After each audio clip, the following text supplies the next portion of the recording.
Доброго дня, пані та панове. Ladies and gentlemen, good afternoon. My name is Olena Tregub, and I am the Secretary General for NAKO, and we are very happy to welcome you at this round table, where we will be discussing the progress in terms of the corporate reform in Ukroboronprom. We call this roundtable State Defense Industry on the Path to Reset. And we keep talking about reset for a while, and now people developed an impression that today we are on the verge of a very important change when this new law 3882 will be finally adopted on the features of reform process of defense industry enterprises. And tomorrow the committee responsible for national defense and intelligence will meet, and they will be deciding on the recommendations and amendments for the second reading. So for this roundtable, we have invited representatives of Ukrainian Parliament. Oleksander Zavitnevych, by the way, is with us, and he's gonna actually join a little bit later. And then we have representatives from Ukroboronprom, Yuriy Husev, Director General, and First Deputy Director General, Roman Bondar. Besides, with us today, we have representatives of manufacturing facilities. We have the director of Iskra enterprise, Yuriy Paschenko, and also we have independent experts with us, Andriy Boytsun, who is from Kyiv School of Economics, and Hlib Kanevsky, the head of StateWatch, which is an expert organization. So we plan to discuss the following questions. Do we actually need this law? That's one question. And why we need this? Then in which format, in which shape this law should be adopted, and also in relation to this law, we have to discuss whether it will satisfy all the needs for change which are present in the defense sector in Ukraine. And Yuriy Paschenko will hopefully tell us about the future of defense industry companies and what's their take on the reform process and how the workers in those manufacturing facilities will accept this change. Then we will be discussing corporate governance, and also we'll be discussing OECD standards, and we will be talking about why we have to comply with the corporate governance standards of the OECD.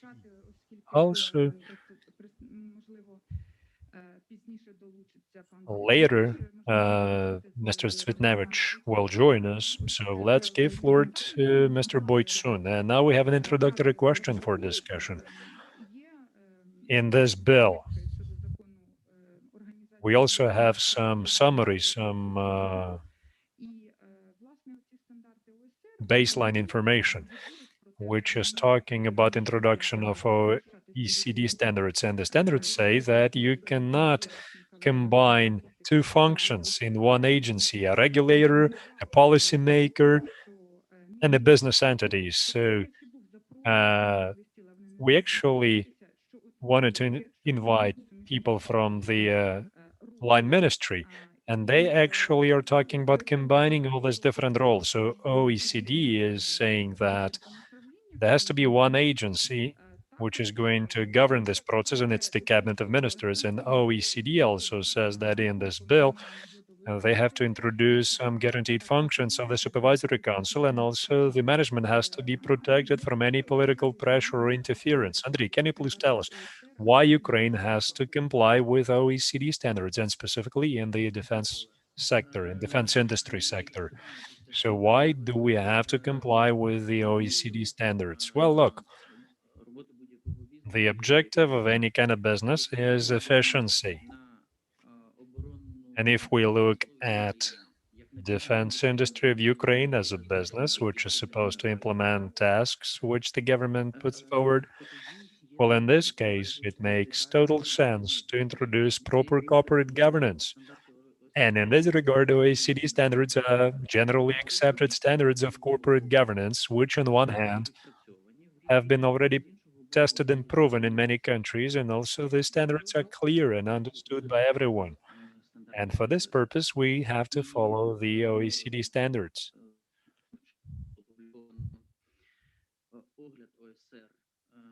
There's been published the review by OECD with regard to corporate governance of Ukrainian state-owned enterprises, and it's almost 300 pages in the document. It's quite voluminous, and we acted as consultants of OECD in this review process, not on behalf of this organization, because only they can speak on behalf of themselves. But if we look specifically at this bill, which you have just mentioned, then of course, right now, at this very moment, and if we talk about, some key deficiencies in this bill, I think there are two.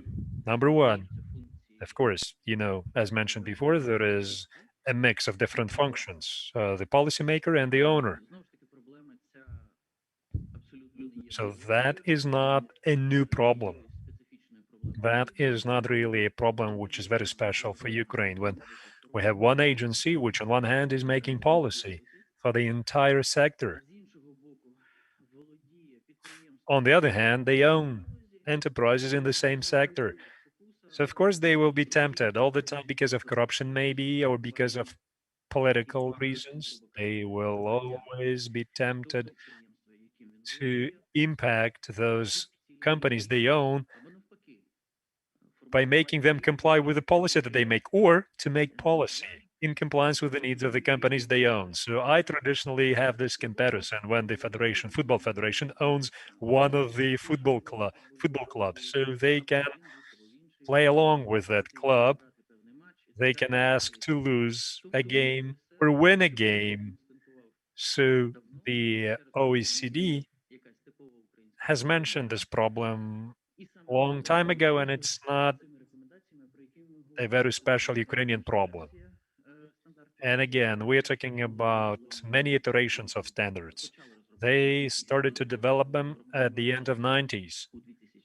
Then they formalized them in 2004, then they revised the standards, and right now we are talking about the latest version of the standards. But again, this problem has been mentioned in the rest of the civilized world, which means OECD, and this problem has been out there for a very long time. So I'm offering the MPs to listen to these recommendations and to split the functions, to segregate the functions of policymaking and the function of owning this business, if we're talking about Ukroboronprom, and if we're talking about this specific bill. Now, there is another big drawback in this bill, which means that this bill is not guaranteeing independence to the members of the supervisory board.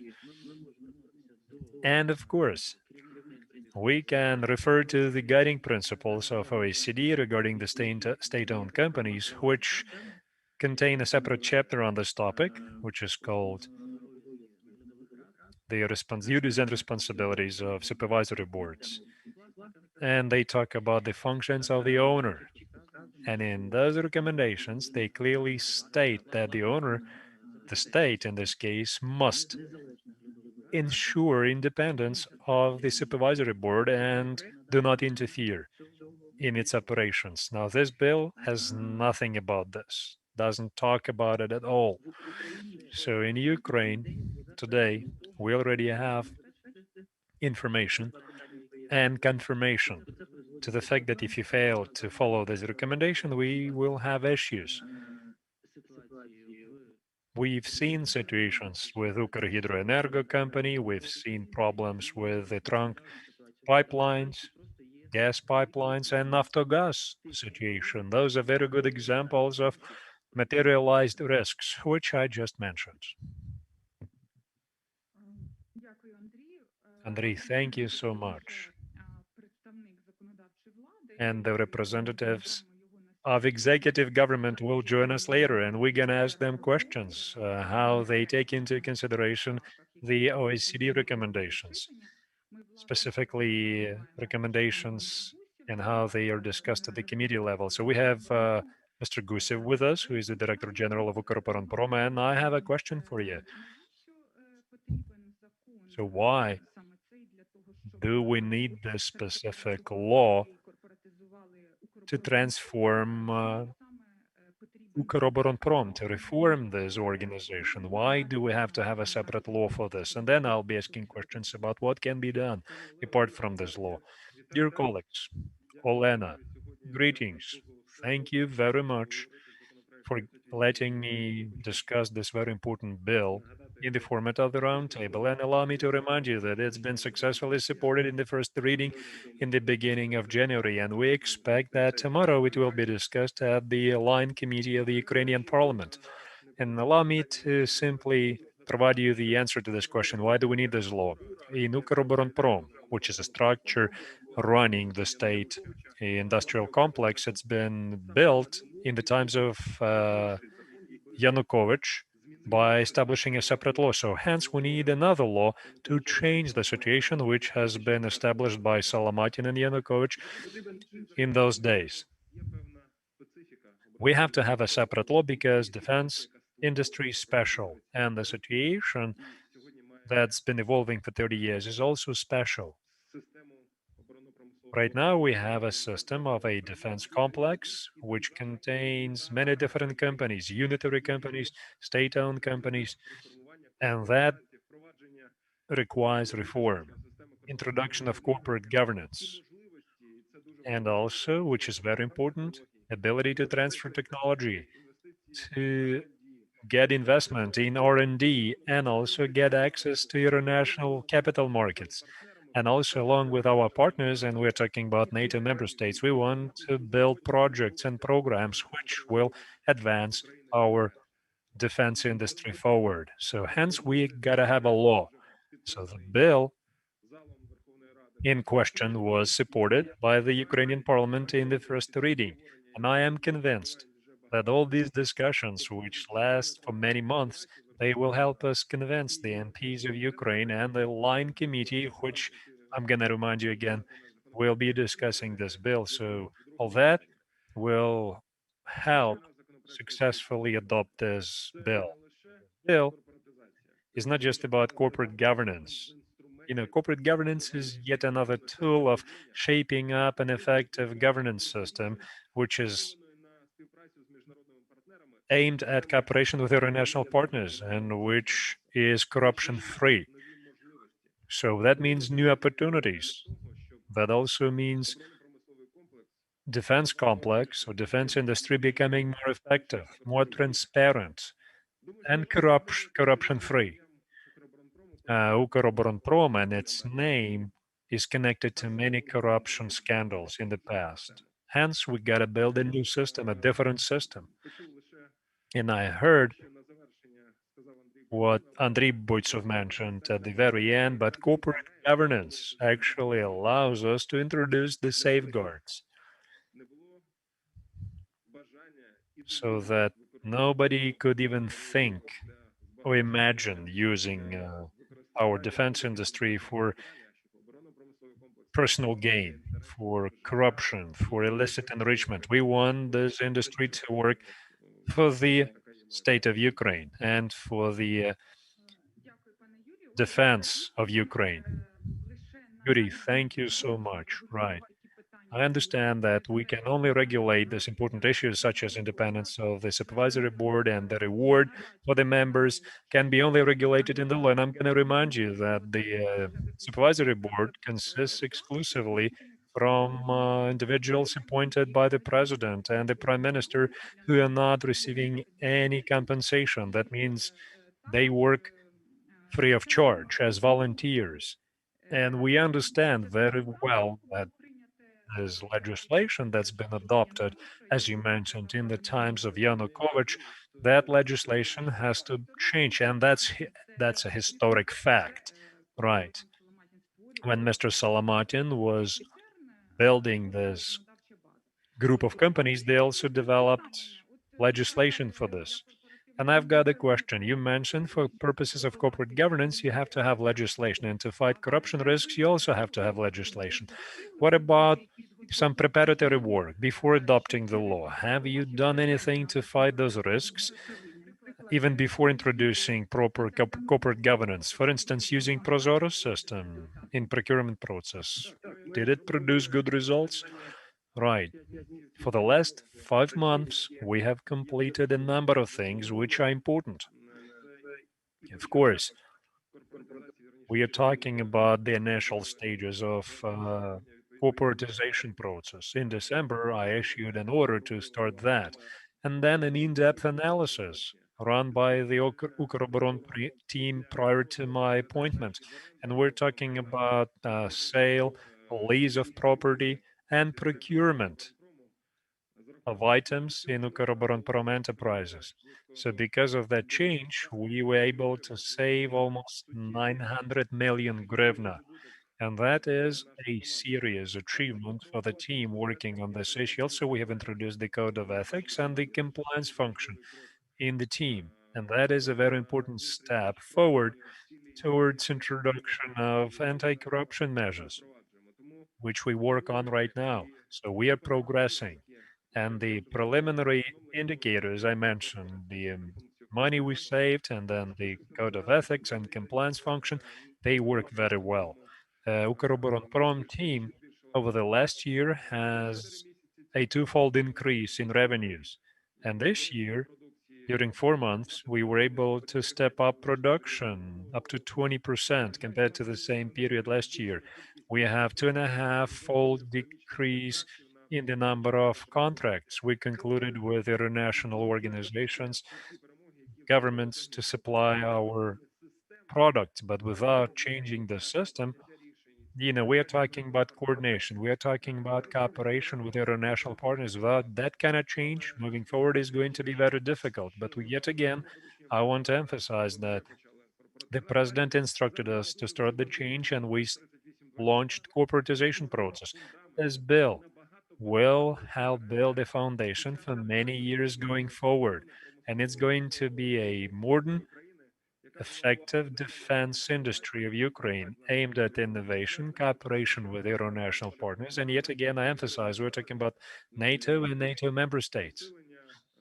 And also, we will be working to expand the government defense procurement program, and we will become members of the international team of top countries who produce defense products. Well, we want to change gears a little bit, and we want to start discussing production, by the way, because there is concern, and we keep reading in the comments. The staff of different manufacturing facilities, factories, they ask questions what's going to happen to them after the corporatization process is over. And we have Mr. Paschenko with us, who is the head of one of the leading public enterprises that are producing radars and radar systems. And they are now leading this specific area of development in Ukroboronprom. So in your opinion, you already have experience, right, of coordinating operations of different companies. Can you please tell us more about this experience? Can you tell us about any resistance that you face? And please tell us how all this change will work. And then the social question, what your staff is telling you, because now you're a state-owned company, and when you become a corporation, how their life is going to change. Thank you very much for your question. I'm not going to talk about the company per se, the radar systems company, and you can read a lot online about this company. Instead, I just want to tell you this. There are some simple questions, but they require very complicated answers. That's life, and that's what we can see. And we have this specific case of transformation of companies and becoming a group of companies, a holding. In the first reading, this bill was upheld. Time passed, and we already accomplished a lot of work. We provided complicated answers to simple questions. The question reads as follows: what do you want? What is your objective? Prior to launching this very complicated work, and our response was as follows. We have published a very big document, up to 500 pages, and we have demonstrated the Iskra company the post-transformation period. So that's our vision, how the company is going to look like in 5-6 years, and how the company will look like in the global market of arms. And we are also talking about the future in Ukraine and in the defense sector, how much land we need, how many buildings we need, how much power we will consume, how many people will be employed, and how effective their labor is going to be. So we have calculated the technologies we will require and the equipment. So we have a prototype of a future company, of a company in 10 years. And this is not a fantasy because, we are a very good player in the international arms market. And I can tell you that in one of the international bidding processes, we have made it to the short list. Iskra company and two international very big companies. They are very well known. And that is not something that makes us very happy. This is just a challenge for us because we want to retain this very good level of operations. And for that, we have to transform. So our vision for 10 years has to be well justified, and the public will have to have an opportunity to ask why you are not changing, why you are not complying with your commitments. Speaking about our state-owned status, there is nothing much to say. We lost a number of very good projects, but neither of partners, neither of investors who was ready to invest into this or that program, they stopped discussing those programs with us because they said you are state-owned. And that's why we cannot cooperate with you like this. And when we were working on this document, this plan of reform requires investment.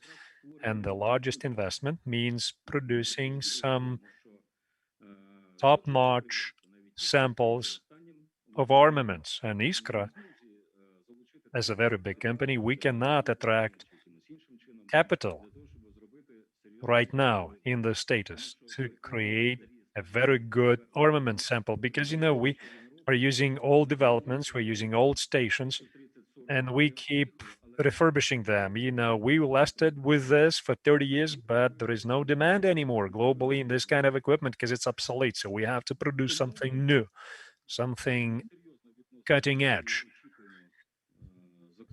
And we are expecting that this bill will be adopted as a law, and that's how we can open doors for transformation. Only a joint stock company, Iskra, having all the corporate governance procedures will be successful.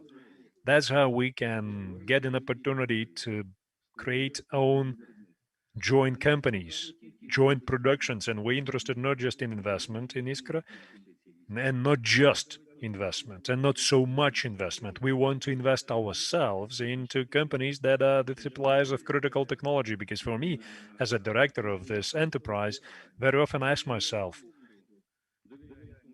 can we trust this company? Are they going to be in the market tomorrow? Or do we want to start production ourselves and invest money into this?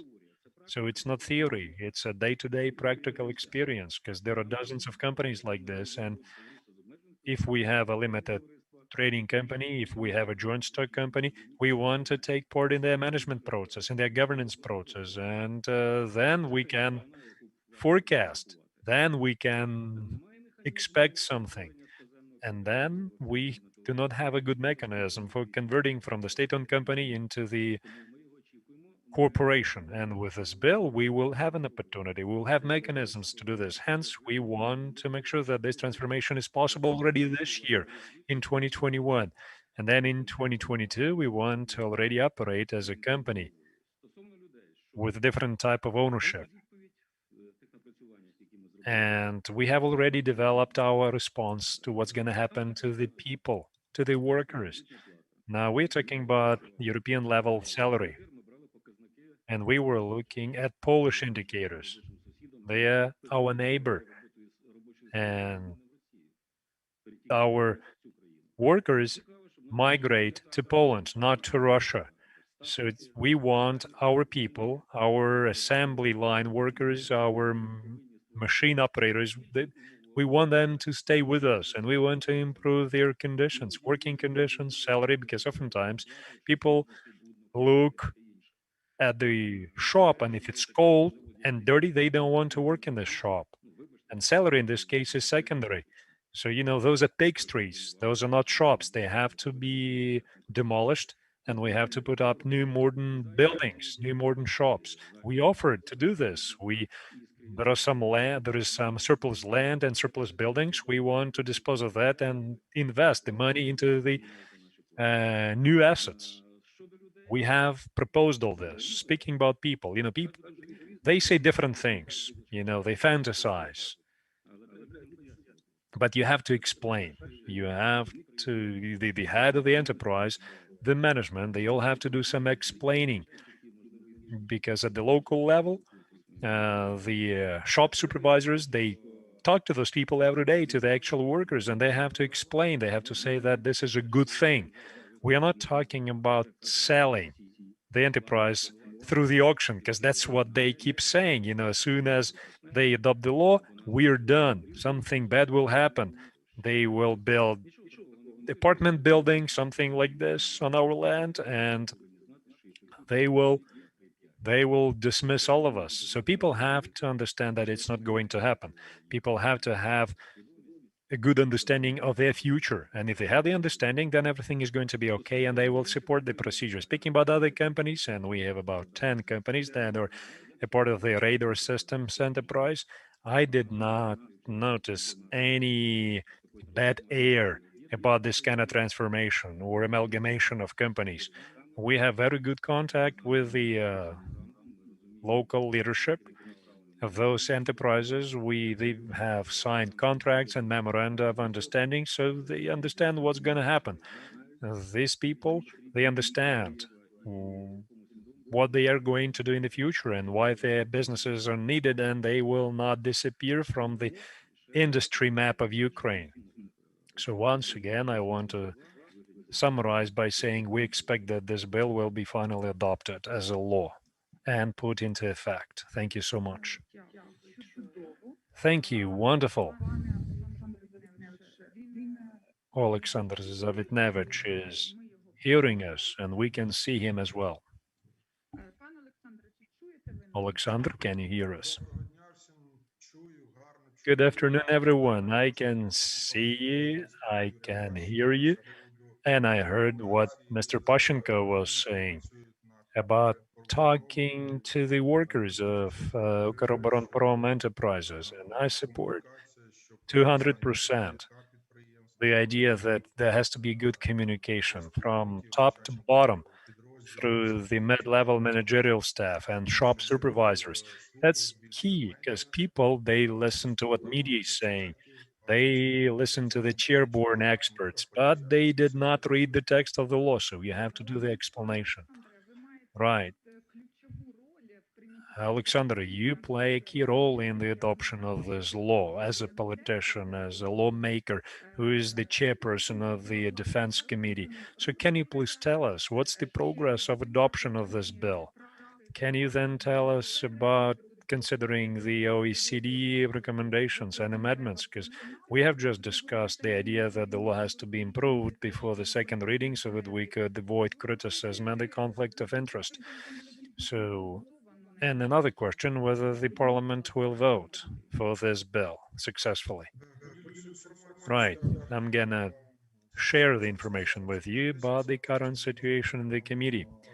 So, as you mentioned, we are preparing this bill for the second reading. Tomorrow we will have a meeting of the committee, and item 1 on the agenda is 3882, this bill. And we had a working group headed by Mr. Kopytin, so they met.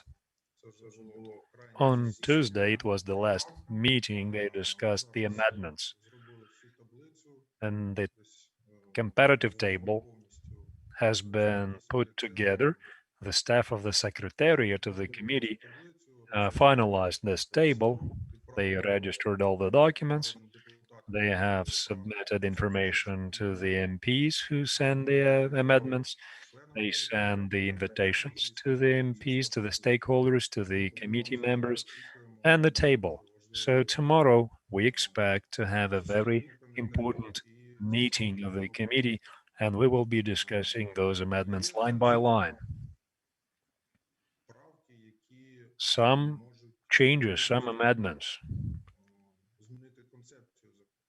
look at changing the entire concept of this law, but I am convinced that the team that's been working in the committee, and there's been some reservations mentioned by my colleagues, they also provided some comments, and by and large, we took them into account. So specifically mentioning some changes proposed by some MPs, I don't want to do that right now because we're talking about more than 1,000 recommendations for change. So the working group took into account those amendments, those changes, which are in line with the concept, general concept, which we are now discussing.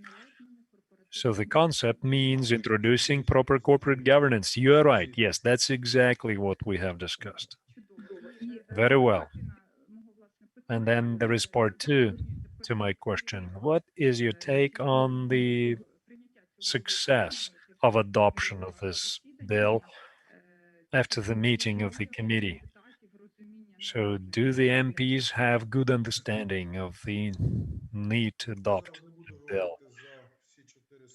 I don't want to speak on behalf of all 426 MPs we have in the House, but I'm just going to mention the stance of some of my colleagues with regard to the reform process. So we're talking about the corporate governance concept. There are some MPs that do not like it. They still support the old system. And they think that they can manually operate and manage things. And they say, why fix something that it's not broken? There are colleagues who used to work in the Ministry of Defense or Ukroboronprom. Some experience is good, but by and large, we see how not good the results are right now. I don't want to guarantee anything 100%, but our faction and other factions will support this bill because we have the understanding that time passes and we lose this time. And this bill 3882 is a magic wand which will help us with this situation that we face. And I think that in-house we will be able to get the necessary 226 votes. I am convinced we can do this. Very well, good to hear. Thank you so much for this positive attitude. Maybe the members of this roundtable have questions. I have time. Yes, please ask your questions. Andriy Boytsun, you have the floor.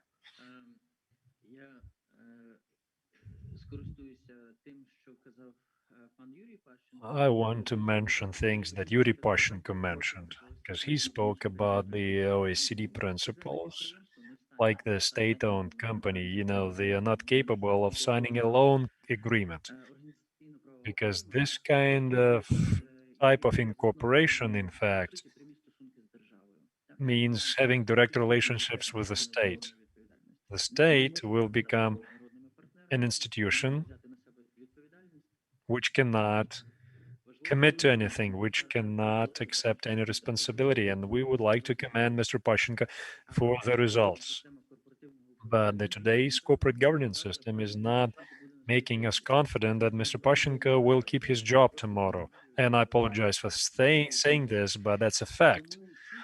So all the results, all the achievements of the current team of Ukroboronprom can be viewed positively, and the financial results are very good in 2020. But at the same time, this situation cannot last with guarantees in the future. So now we are talking to the MP who is responsible for working with this bill. And again, referring to the OECD principles, there are two key things in the corporate governance reform process. We have to decide are we building this reform based on the OECD principles or considering the principles? Because there's decisions which were made in certain companies, they show us that if we leave gaps in the ship that's sinking, you know, 5 holes, we remove 3, but the ship is still sinking. It's going to sink slower, though. So I'm calling upon Ukrainian parliament to finalize this bill with consideration of all the important things. Remove the conflict between the policy-making body and the body responsible for owning. Secondly, introduce independence for the supervisory board. And that's how you can develop independence for those companies that operate under the umbrella of Ukroboronprom. Yuriy Paschenko, by the way, mentioned things that OECD is talking about. So we're talking about competition, which is quite abstract and people like it. But Iskra company is not capable to compete with other companies because of its organizational structure, because its status, because they have a corporate governance system above it, because the risk of losing the job of the director because of inability to sign loan agreements and so on and so forth. And all that starts from the top. We're talking about the existing conflict. The Ministry of Strategic Industries, they are responsible to become policy-making entity in the defense industry complex. But those companies in this complex, they're not all of them, they're not supposed to be state-owned. So this ministry has to create a policy where they work in one level playing field without interfering with each other. That's one thing. Secondly, the supervisory board has to be independent. They are supposed to oversee the implementation.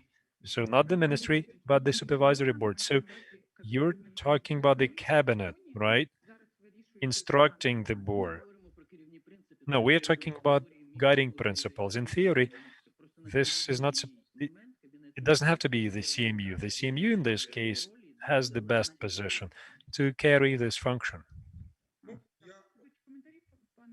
Are there any comments, Alexander? Right. Allow me to make a few comments. As far as I remember, at the last meeting of the working group, we were discussing the amendments, available amendments, and the working group supported the model. I cannot mention the details, but I think we're talking about the same model, saying that the Ministry of Strategic Industries becomes the policy-making entity. Because 6 months ago, someone was saying that this is not an independent ministry. In this case, we're talking about working through the cabinet. And then, hopefully, there will be a joint stock company. It will be owned by the state through the cabinet. And that is the amendment supported by the working group. And we will be defending this amendment at the meeting. That is the format. That is the status that we are offering. Well, it's good to hear because that was a key issue. Now, speaking about the independence of the supervisory board and speaking about their powers as prescribed in the law on joint stock companies, do we have any kind of amendments that offer more independence and guarantees of independence and their powers to the supervisory board? Olena, look, in your understanding, what do you mean? What is meant when you say independence of the supervisory board when the majority of members are independent individuals, when they are appointed through the competitive process by a panel instead of being appointed directly by someone from top level government? Well, in this case, when the election is in place, when we have an election mechanism, and again, the CMU will have to decide on this, and even those who represent the state, they will have to go through the selection process. Even at the stage of forming this board, we're gonna have selection in place. Because somebody asked the question whether foreign nationals can become members. You know, some people, Some colleagues mentioned that for defense industry, for state-owned companies, we cannot afford to hire international people, foreign nationals. But maybe in a year, maybe in 2 years, we will be able to do this. And there are some amendments also about the number. There was one amendment saying that it not more than one half of independent. So at least one third, but not more than one half of independent members. That was the amendment. So speaking of independence, look, if we say independent and not just appointed by the state, then why this people, people with experience, why cannot they be both from the state and independent? Because again, we are talking about teamwork. The Ministry of Strategic Industries, Ukroboronprom, they work together. Right. There is this conflict in the bill saying that the Ministry of Strategic Industries, they can become a governing entity. But now it appears that they will not be appointing the board members. They will not be approving the charter of the joint stock company. Now that function will be in the hands of the CMU, right? And that means that we have now good perspectives, right, Andriy?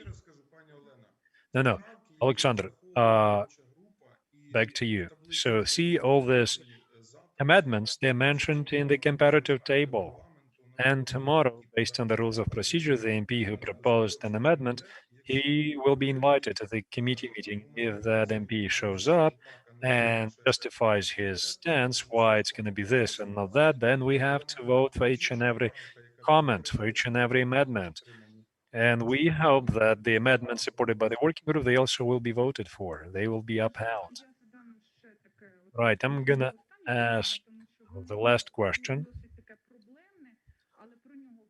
because it's a problematic question, but it's been discussed by MPs from other factions. So it's a high profile question. Also, our NGO have seen this. So during corporatization process, there are some serious risks that have to do with disposing of property.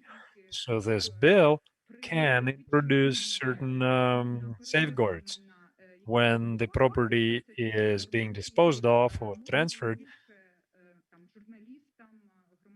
Then somebody has to watch over this process. I mean, journalists, some watchdog organizations, they have to keep an eye on what's happening with that property. So have you made any amendments to provide more transparency with regard to this issue? This kind of amendment was proposed. I cannot remember who proposed it, but it was supported by the working group. I cannot remember the text verbatim, but generally it says that Ukroboronprom, defense systems of Ukraine in the future. When the transfers of assets will occur, we are talking about publication in 3 days for the public. So this information will be made public during 3 days when a decision is made to dispose of assets. Look, we are talking about publication, and transfer of assets is a risk in any country. I never focused on this very issue because it depends on how the first issues are resolved. I'm talking about the ownership function or a shareholder function and how it's implemented. Second issue, independence of the supervisory board. Because if we have holes up here, then property transfers will not be successful. So we want to patch those holes by informing the public and making those orders public. So we have a temporary investigation team working in Ukrzaliznytsia, but what's the status of that team? What do they do? What kind of methodology they use to investigate? What kind of competencies they have to work in Ukrzaliznytsia? I'm not trying to defend Ukrzaliznytsia, but I'm saying that this kind of tool is very weak. It's a substitute for proper corporate governance tools. So we are talking about properly built ownership function and properly constructed supervisory board. So the transfer of property or assets depends on this. And I'm going to focus on the key things again. Speaking about the independence of the board, there is a standard tool to resolve the problem. So there are three components to this. Number one, the majority's got to be independent. Then the selection has to be transparent and competitive. I'm talking about members of the board. And there has to be a guarantee of independence for the members of the board when they make decisions. It's very important. We should not forget about accountability and responsibility of these people. And it's not mentioned in the bill. Now they are not paid for their work, and on the other hand, they are not responsible for anything. So to address these two problems, we don't need to call for public assistance and ask them to control something. Whether this director of Iskra has issued the order correctly or incorrectly. In this case, I always say, look, you want to take your relative to a surgeon. So someone from your family, you have to select the good surgeon. And if you are saying that the public is going to control and you're going to make a YouTube broadcast and we're all owners who want to see how this surgery is taking place. So people will laugh at you because it's not a good way of doing things. So we cannot, you know, do some incomplete measures. We have to work on a very good, solid basis. So, public policy cannot be compared to performing a surgery because, transfer of assets, transfer of property, it's not it's not rocket science. And the whole world has proven that there has to be democratic control and oversight. But again, we're talking about orders of specific companies and specific directors of those companies. And this conference started from the discussion whether we need a special law for this. Back in 2015 and 2016, I took part in the development of the bill, which was finally adopted, but in early 2016, someone vetoed, the president vetoed this bill, and he made a few comments, and you can double check on the webpage of this bill the comments. So he said, remove defense industry from the coverage of this bill because there was a threat to the national defense. So there is a way when there is general legislation and it's covering Ukroboronprom, but then there are additional rules about specifics. Now we are talking about special law to regulate all this. But if we want to follow the OECD principles, then, and yet again, I'm going to say this again and again, you know about those principles. We don't have to reinvent the wheel. We just have to interpret those principles properly and understand what they are. So if we are saying that we are ready to introduce these principles, I'm not talking about half of those principles. Okay, we will select the good ones and discard the bad ones. All of them. We are talking about all guiding principles of OECD with regard to state-owned enterprises. So all that has to be addressed properly. Right, Olena, I will use 1 or 2 minutes of your time to make a few comments. Thank you, by the way, for mentioning selection principles. I'm talking about members of the board. It's very important. This mechanism is very, very good. But now let's talk about assets. It might sound strange, but the largest discussion, if we break down this bill into parts, the largest discussion among my colleagues, the MPs, was about the fact that with this bill, we offer unprecedented mechanisms when the status will change. Why this organization of Ukroboronprom is going to have this much privileges? Why? I'm asking them, why do you see this as personal, like somebody is going to take that property from you. So somehow most of my colleagues, they show resistance. And I explain that it's a procedural issue. It's not that somebody's taking something from you. And some of my colleagues said, why Ukroboronprom? Why they give this advantage? Why they give this preference? So there are laws, and you're going to suspend those laws for the period of transformation. It's not honest. It's not market mechanism compared to other companies, state-owned companies in this country.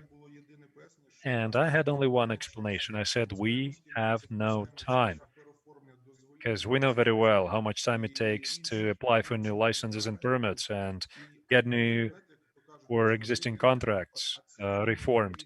Because people keep saying, well, it's mine. That's not a good approach. Some colleagues have that kind of approach, and that's our mentality. It is what it is. I understand. And hence I had a question to Roman Bondar, first Deputy Director General. So how in reality is going to take place?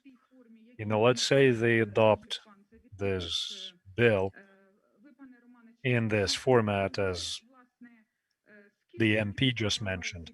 So Roman, do you know how long the process actually will take place? I'm talking about corporatization process and transfer of property. So you've been working on this for 2 years, more than that, and you've been working on the roadmaps and things like this. So can you please give us some timeline? I have an understanding of how long it's going to take, and we get sick and tired of waiting for an opportunity to start the change. And I'd like to thank Oleksander Zavitnevych and his team, because we have good cooperation with the committee. And a lot of risks that we faced in the very beginning, they were taken into consideration. Before I answer your question about corporatization process, I just want to tell you that this bill, which will be proposed for the second reading, the amended bill, and thank you, by the way, Alexander, for making us a part of the process. So it's about special regulation, but the key idea is to fall under the joint stock companies law. We want to fall under this general progressive legislation about joint stock companies, because there's been discussions saying that a transformation of Soviet legal forms, legal ownership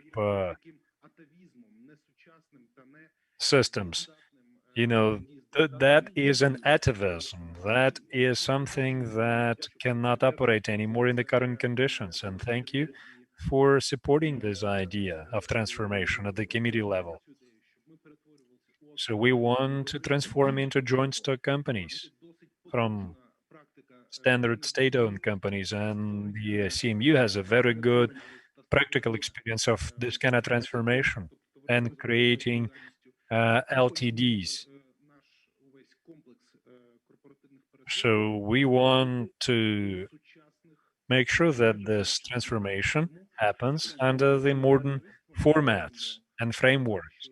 So this bill will regulate all those things that the general legislation is not regulating. So we're talking about supervisory board and its powers, and as Alexander mentioned, the procedure of appointment, which will be in compliance with the CMU offered procedure. So we are not creating anything exclusive for ourselves.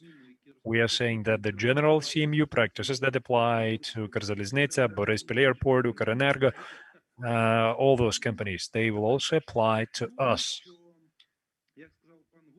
As Mr. Gusev mentioned, and it's a very good vision, Ukroboronprom, first and foremost, will have to operate to satisfy the needs of defense and security forces. That is our strategic objective. That is our mission before the public.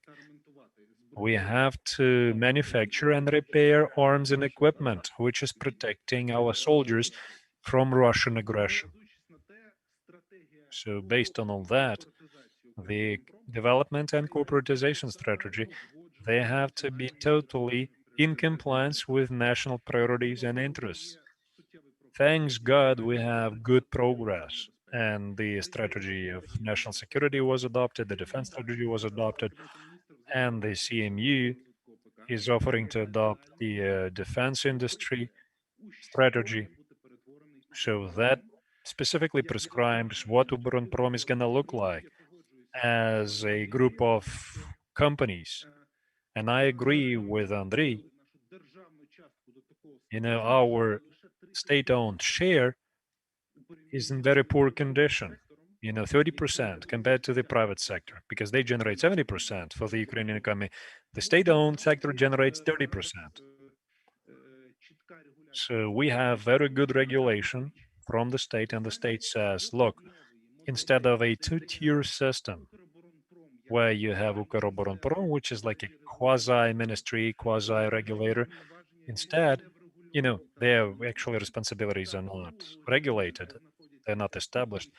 And tier two, where we have companies which are supposed to concentrate the operational responsibility. Instead of that, we gotta have a three-tier modern day conglomeration, defense conglomeration, where the lion's share of powers in terms of strategy and oversight over operations, that future transformed Ukroboronprom will have to give or hand over to the industry associations, because within one holding, within one group of companies, it's very hard to have the competencies for high precision equipment, radars, and so on.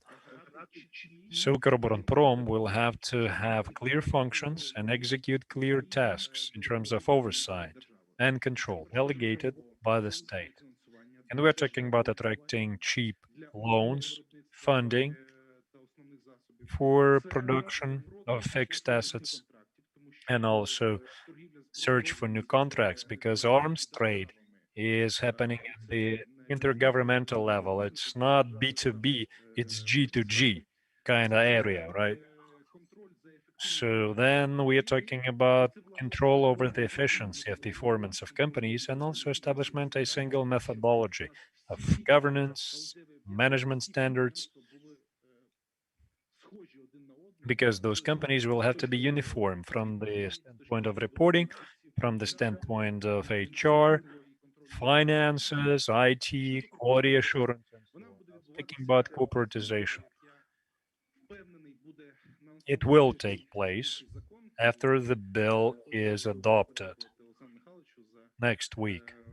And I'm convinced it will happen. And thank you, Alexander, for lobbying this bill in the House. So we will have some very, very important stages. Roman, look, I apologize. Again, I'd like to thank you for things you mentioned, and thank you for the work we had in the working groups. And I apologize, I have to attend another meeting. So thank you so much. Thank you, Olena, for inviting me. It's a very important topic. It's a painful topic. So hopefully tomorrow the committee goes well, and hopefully this bill will be adopted in the House.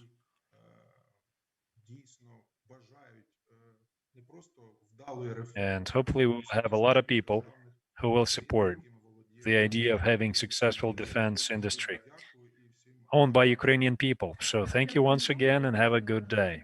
And thank you, Alexander, for your participation, for your openness.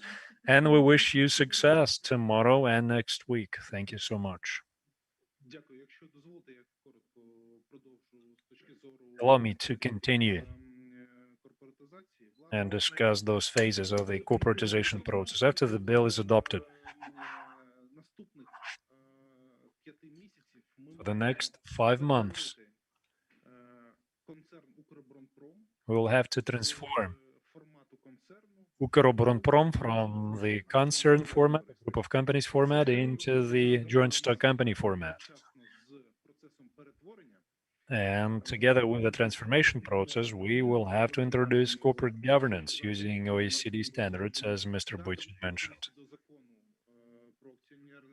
And in line with the law on joint stock companies, we have to introduce the entire system of control responsibilities and powers for the supervisory board, for the management, and for the actual enterprises. At the same time, we have to launch competitive process of selection in line with the procedure approved by the CMU to select independent board members. The exact number of the members will become known later when the CMU approves the general composition of the board. And for us, for the management of Ukroboronprom, it's very important to understand who is going to oversee and control our operations, because we felt firsthand how serious the impact of people is. People who understand what defense industry is on one hand, and also people who understand business and how machine building is working. And what are the criteria that impact results and what we should use, what we can use to attain objectives set forward by the state. The management is the most passionate supporter of a professional supervisory board, because when you have professional control and oversight, when you have professional people who give you tasks, people who put forward professional challenges, then it's going to be very easy to operate in these conditions and very hard to find excuses. So then you can say that the state is a good and effective manager. The quality of the supervisory board is directly proportional to the effectiveness of the management. So as management of Ukroboronprom, we want to bring knowledgeable people into the board, people who know about machine building as a business globally. And when the CMU decides on the board, then they have to launch a competition to search for a director general, and it's going to be an open competition, which will happen with participation of CMU and the board. And then there will be also a process of transformation for the companies. We have very special companies such as Iskra, and Yuriy Paschenko is participating actively in this because they are a state-owned company. So they, in the whole group of companies that producing radars, they are the key enterprise because they produce the final product. And we actually pay a lot of attention to the fact that we don't want any bad influence in the process of corporatization and the operations, so that the capabilities of producing defense products and shipping those products to the front line is not disrupted. So having a general approach, having general corporatization schemes, we adapt the schemes for each and every company to keep in mind and take into consideration all the features of licensing and permits, because we don't want to disrupt operations. President Zelensky is putting forward very ambitious and aggressive deadlines for transformation. He asks to complete the transformation by the end of the year.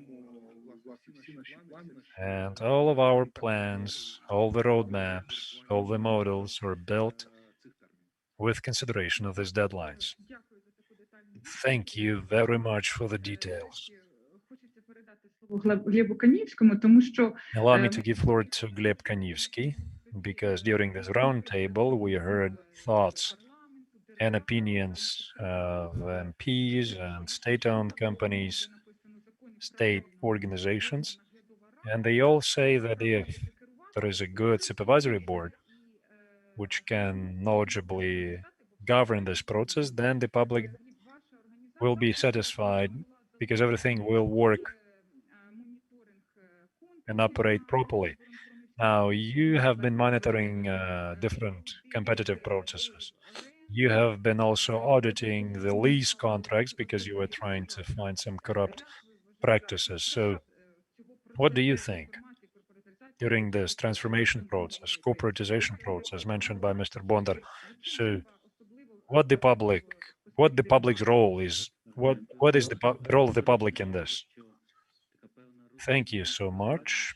I think that smart cooperation between the joint stock company, which will be established after this bill is adopted, and the public, which is exercising independent civilian oversight over the competitive selection, disposal of property, disposal of public funds, which actually has nothing to do with with state secrets or classified information. This kind of cooperation has to be in place because the management of the group of companies is interested in good results, and this kind of cooperation is reinforcing their stance.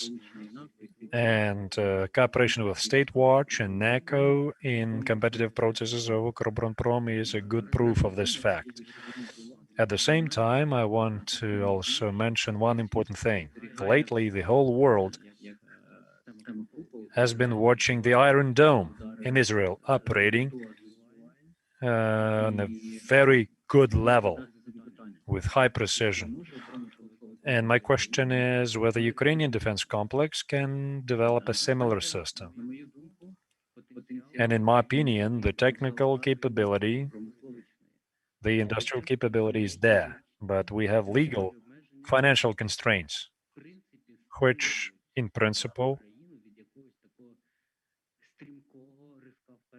hold Ukraine back from moving forward. Again, mentioning the Iron Dome, that was a PPP program with international investment from the US. Now, can an enterprise in Ukroboronprom or Ukroboronprom itself attract investment from US? No. And they are not doing this because they can't, because there are legal constraints. They have the foundation, they have the people who can utilize the investment, but they legally cannot do this.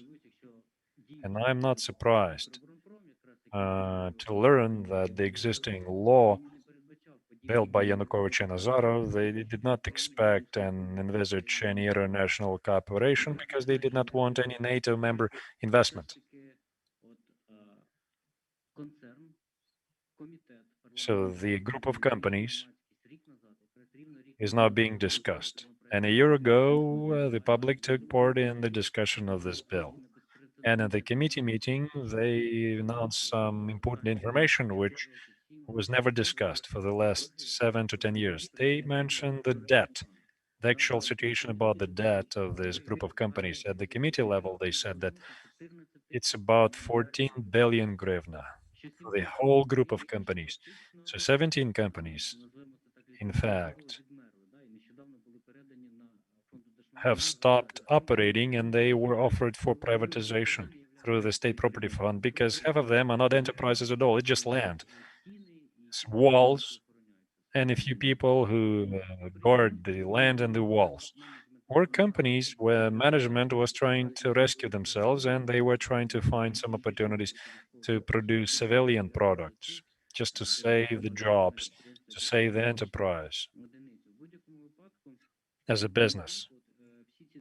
So all these discussions which they had at the committee level for the last year, all these discussions that they had at different platforms, whether to adopt this bill or to leave everything as is, I think all that makes no sense because even if we have a law, in a few years we will have to offer 30 enterprises or 50 enterprises for privatization instead of 17. Why? Because the state does not have any kind of resource to support these companies, to support the operation with public procurement programs, with defense procurement programs. And I'm going to mention two pieces of information why the bill has to be adopted here and now. So we have this enterprise in Lviv.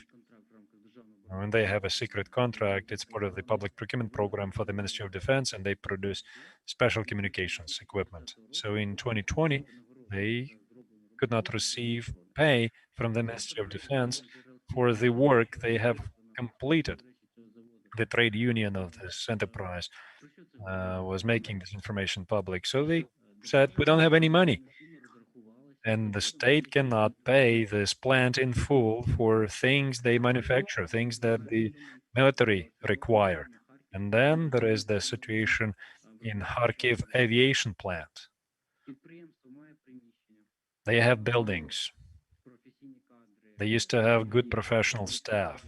They still have production facilities to produce or repair aircraft, but they are in debt, and their debt is 3.5 billion. The debt has to be paid off because the company cannot operate without this debt. So who's gonna pay? The state? The state probably won't pay because they don't have the resource. They have to find that resource internally, but how do you find it? Having all these legal constraints in terms of disposal of property. So in my opinion, in today's conditions, this bill will have to become a law, as Mr. Boytsun mentioned. It has to comply with OECD standards,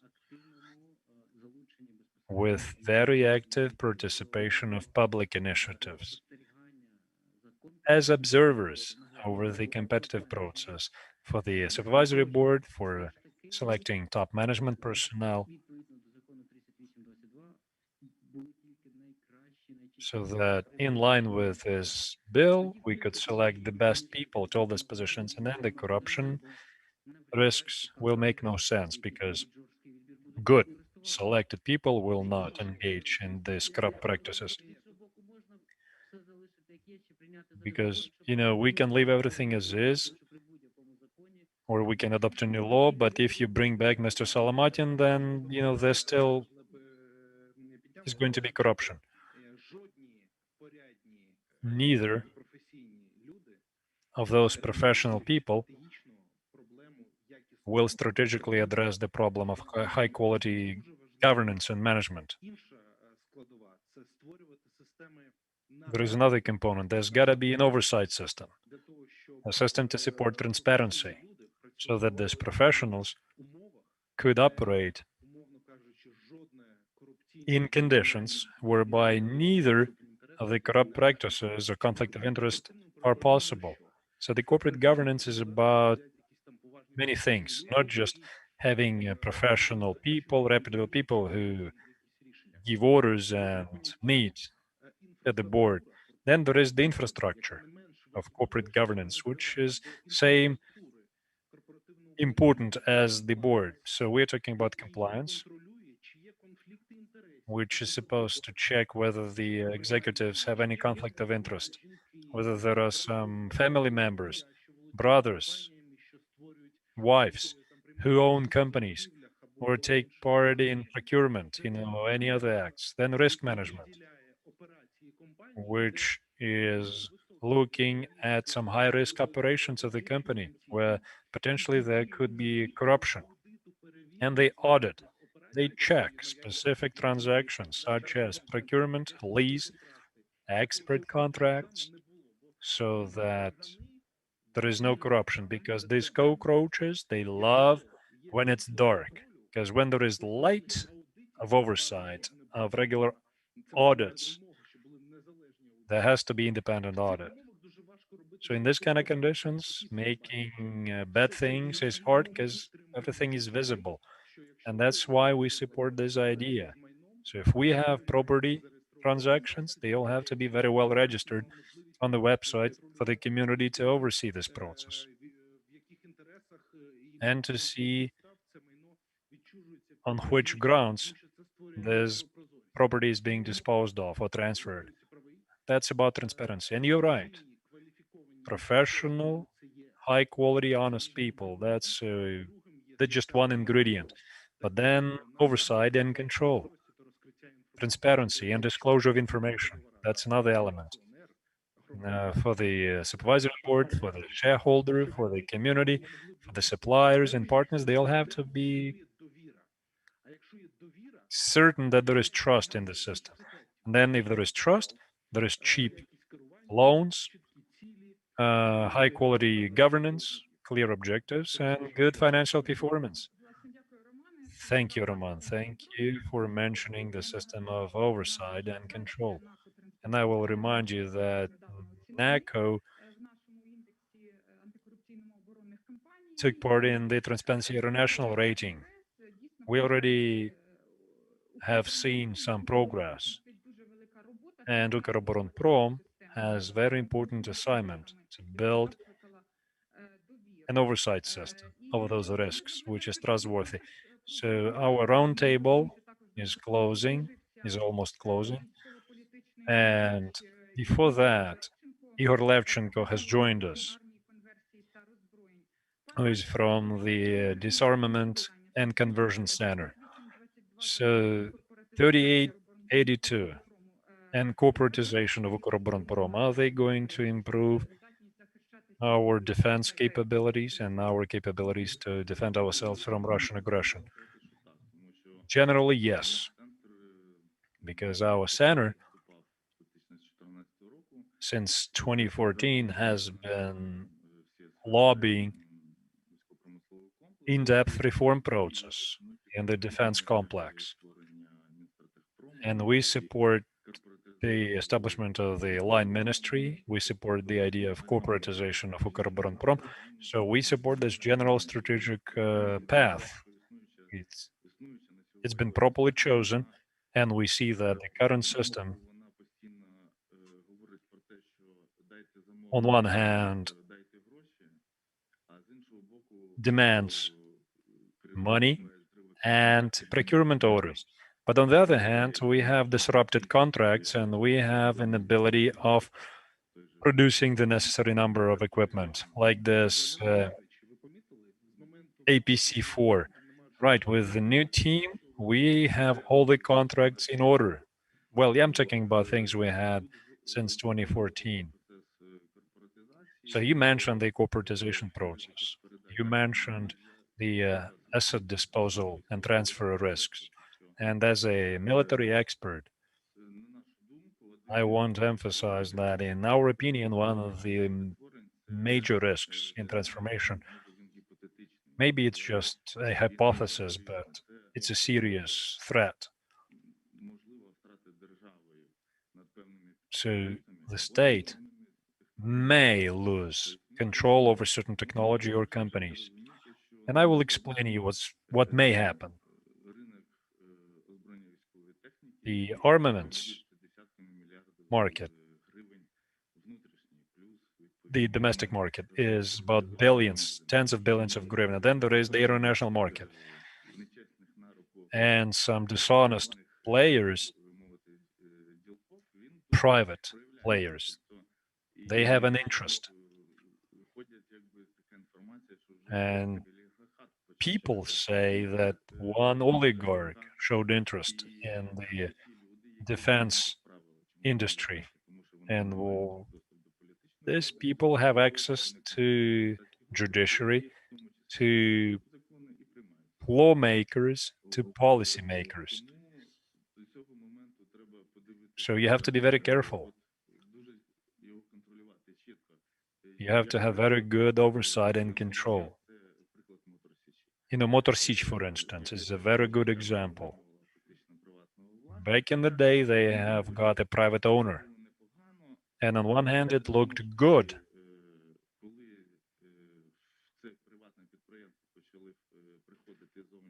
But when outside investors started investing, and some of them did it dishonestly, then it created problems for everybody, for the staff, for the security of the country, for international relations with the allies.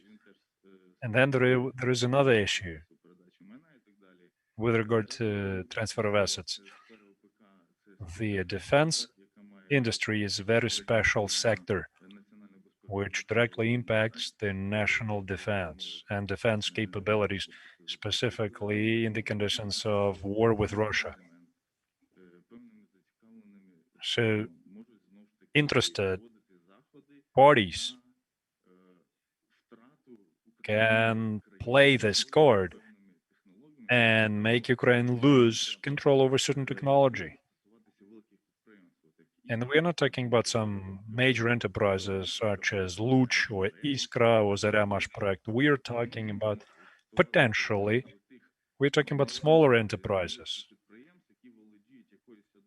which own one critical technology or one critical technological process, which disruption of which may impact the whole supply chain and create a problem in terms of production of the end product.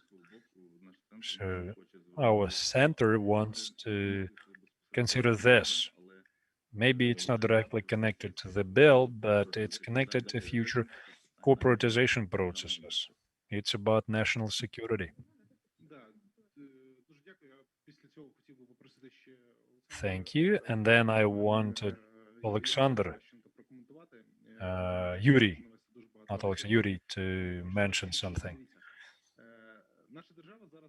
Our state is facing a very interesting dilemma. We understand very well how the private sector and defense industries emerged.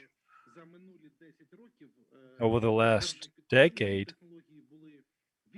the technologies were stolen from the state-owned companies, and based on that, they established their own companies. I don't want to point fingers, but many companies get their hand on the technologies, very good, interesting technologies, and that's the task of the Office of the Prosecutor to investigate.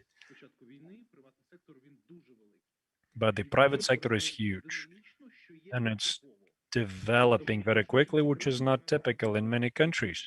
In Turkey, for instance, the government-owned segment is 30% and private segment is 70%. In Turkey, it's vice versa. 80% owned by state and 20% are private. But we understand the reality. Ukrainian state cannot really satisfy the needs. So we have private companies that try to do this. And if we have too many state-owned enterprises,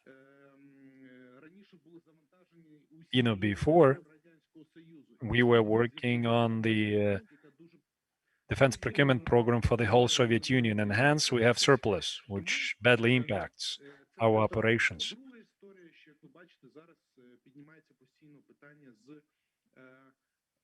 And right now, they all talk about liberalizing export of armaments.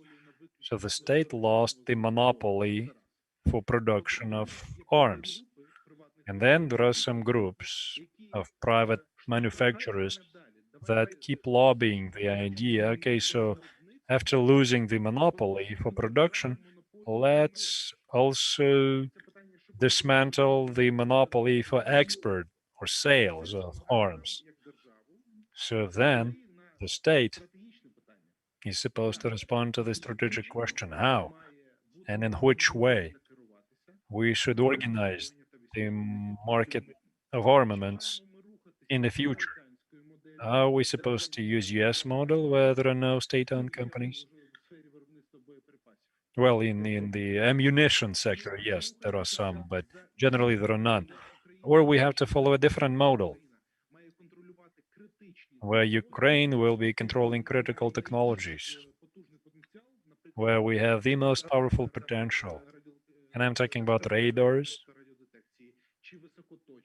or some high precision equipment or ammunition. And then we can create competition in other sectors. Now we have this dilemma,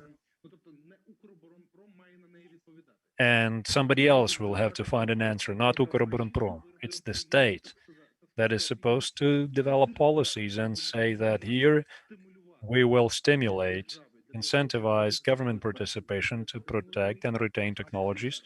And in these sectors, we will build market competition so that there are new startups, so that people who want to develop AI, machine learning, big data, hypersound, and other developments.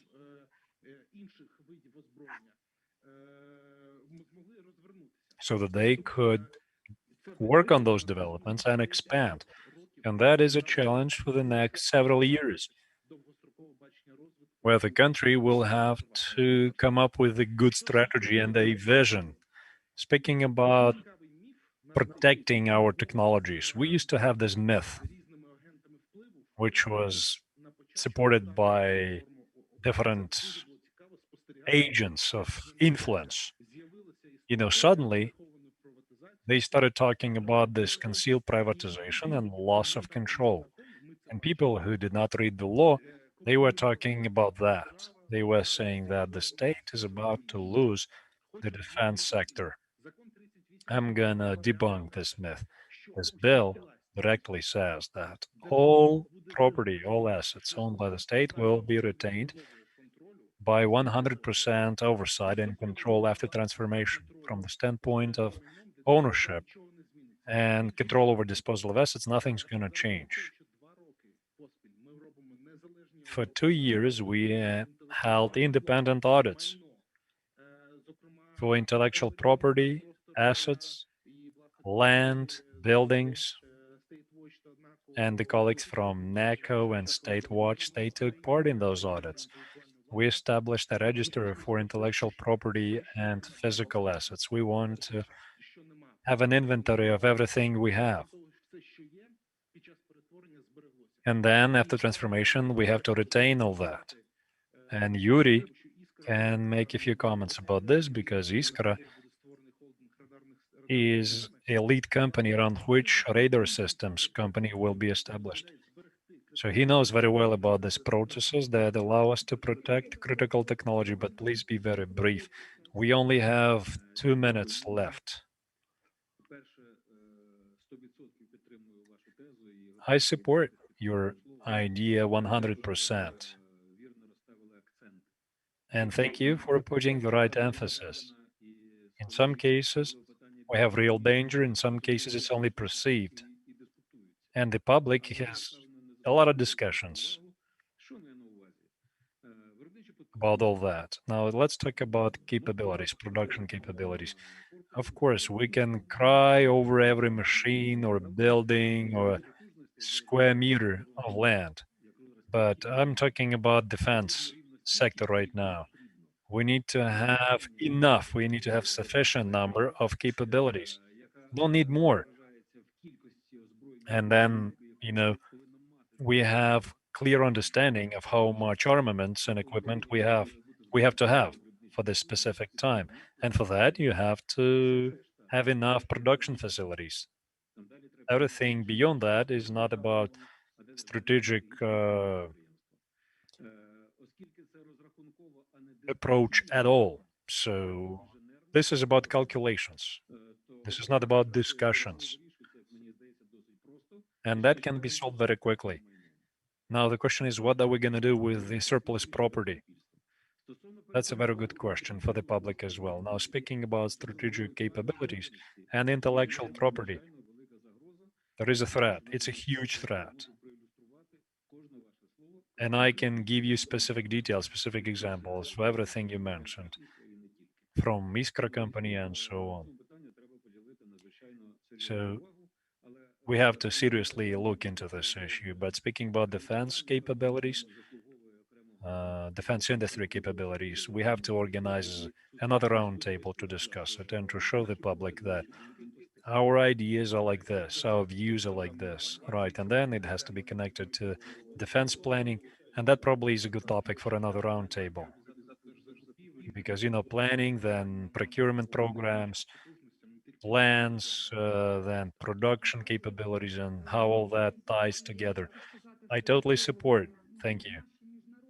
And I want to say that our international partners from the G7, from NATO member states, they support the process. They understand how all this is important for Ukraine. I'd like to thank the UK government, the French government for supporting NAKO in our day-to-day work in the reform process. And I'd like to thank Ukroboronprom for helping us organize the roundtable. And as soon as the bill is adopted, as soon as the implementation starts, we will be watching closely. And the public and the manufacturers and the government over what's going to happen next with intellectual property and assets. Thank you so much and have a good day.